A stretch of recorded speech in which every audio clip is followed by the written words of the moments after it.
Hey everyone, welcome to my YouTube channel. Let's talk about something pretty cool today. How Apple is changing the way we look at smartphone displays, and how Face ID is leading the charge. If it wasn't for Face ID, most smartphones would probably have the same display design. A small hole punch camera, like what you see on the Galaxy S24 and many other Android devices. But Apple took a different path. Face ID is one of my favorite features on the iPhone. It's so fast and secure that it actually influenced Apple's entire screen design. Back in the day, iPhones had that big notch at the top to house all the tech needed for Face ID. Over time, Apple slimmed down the notch, and with the iPhone 14 Pro, they introduced something even better, the Dynamic Island. Now, what's the Dynamic Island? It's that pill-shaped cutout at the top of the iPhone display. Instead of just a notch, it's more interactive. The Dynamic Island can change in shape and size depending on what you're doing, like showing music album art, notifications, or flight information. It's not just a functional part of the screen, it adds a fun, unique element to the iPhone experience. But here's where things get interesting. Apple isn't stopping at the Dynamic Island. Rumor has it that with the iPhone 17 series, Apple plans to make the Dynamic Island even smaller. How? Well, it's all thanks to a new technology called Metalens. You're probably wondering, what's a Metalens? Great question. Traditional cameras use curved lenses to focus light. Metalenses, on the other hand, are flat and super thin, with microscopic patterns etched onto them that allow light to focus more precisely. This could be a game changer for Apple's Face ID system. By using Metalens technology, Apple might be able to shrink the space needed for Face ID in the selfie camera, allowing for a more seamless, all-screen design. According to tech analyst Jeff Pu, this exciting upgrade might first show up on the iPhone 17 Pro Max. That's right, only the biggest, most premium iPhone model might get this feature, at least for now.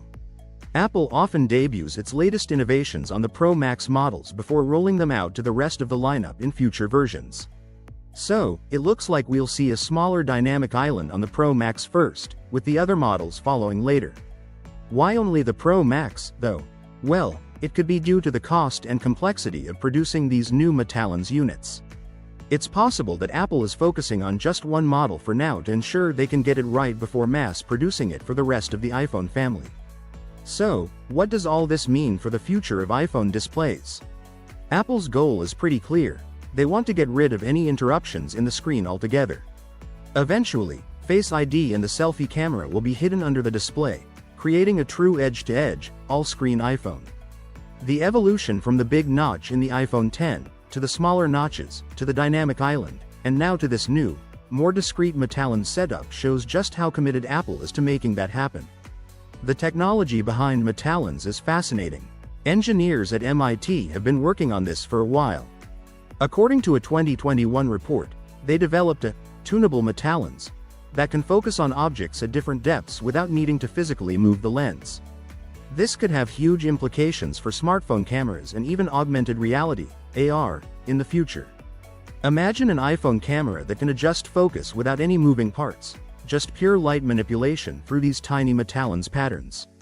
Of course, this is still a rumor at this point, but Jeff Pu's predictions have been fairly accurate in the past. He's been talking about Apple's plans for the iPhone 17 for a while now, and the idea of a smaller Dynamic Island thanks to Metalens tech fits perfectly into Apple's ongoing trend of refining and improving its designs. Now, you might be wondering, what about the other iPhone 17 models? Well, if these reports are true, the regular iPhone 17 models probably won't see this upgrade right away. The Pro Max might be the only model with this new design at first, which would be a bit of a departure from Apple's usual strategy.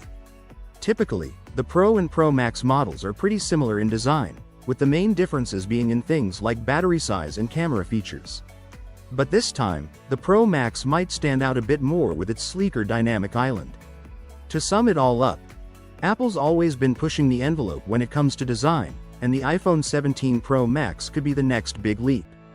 With the introduction of Metalens technology, we could see a much smaller Dynamic Island, and eventually, maybe even a completely seamless, all-screen iPhone in the future. It's an exciting time to be following tech, especially if you're into smartphone innovation. Let's talk about some new iPhone leaks that are pretty interesting. A recent report backs up what we've been hearing for a while now. Apple's got a clear plan in place for the future, and it looks like they're sticking to it. The well-known analyst, Pu, has a solid track record for accurate predictions, so even though some details seem surprising, like changes only happening to the Pro Max and not the regular Pro, it's definitely worth paying attention to.